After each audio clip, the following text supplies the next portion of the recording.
you what we do in STEP. First of all, I think that the best part of STEP are the students. Our students are accomplished. They are diverse. When we look at the STEP teacher candidates' GPAs and GREs, they are comparable to all the other master's program and to the PhD programs in the School of Education.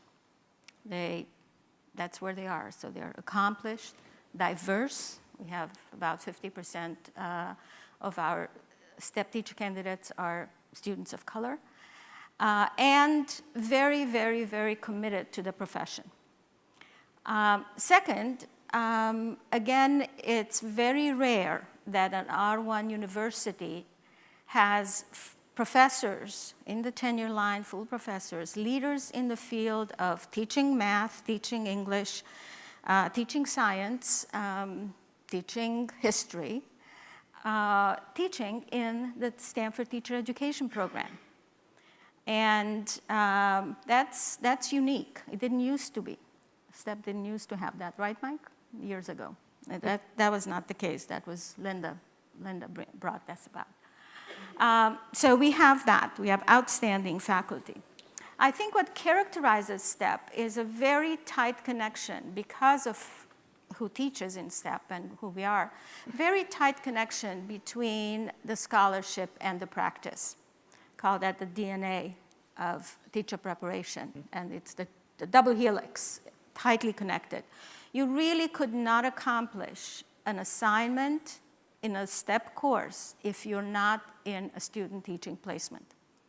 So people want to come in the afternoon, they learn something. Next morning, they're in the classroom trying it out, figuring out how to make sense. Bring back to the university what they experienced in the classroom, and that relationship goes back and forth.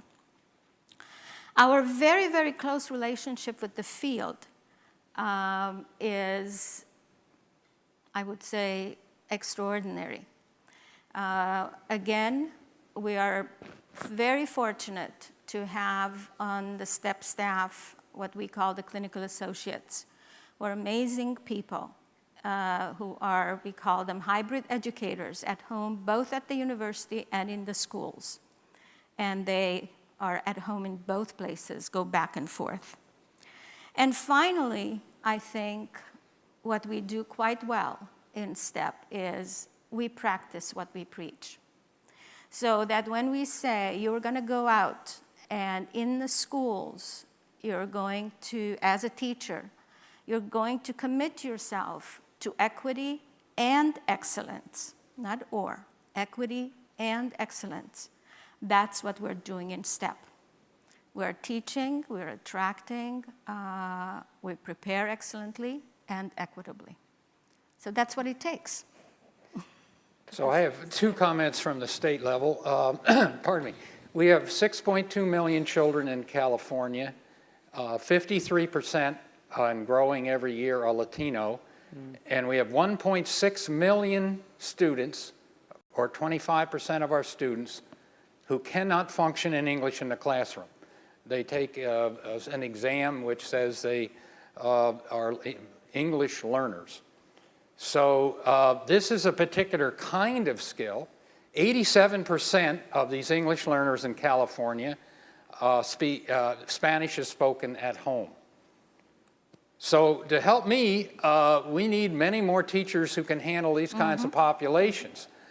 My own view is we can go through all kinds of training programs, but if they don't know Spanish, and you can't, to me it's just logical that you can move back easily in these languages as you're working with them, that would be really important in the California context. Less important in North Dakota or something if you're going there. Not anymore. Not anymore. Maybe. Not anymore. Not Yeah, anymore. not anymore, yeah. The other area that we are really struggling with is education of handicapped children. Yeah. So when I left, I've been president of the state board twice and under Jerry Brown, and so when I left in '82, special education was 11% of our operating expenditures, and now it's 22%. I've got a curve on autism, which is like that, going up in the state.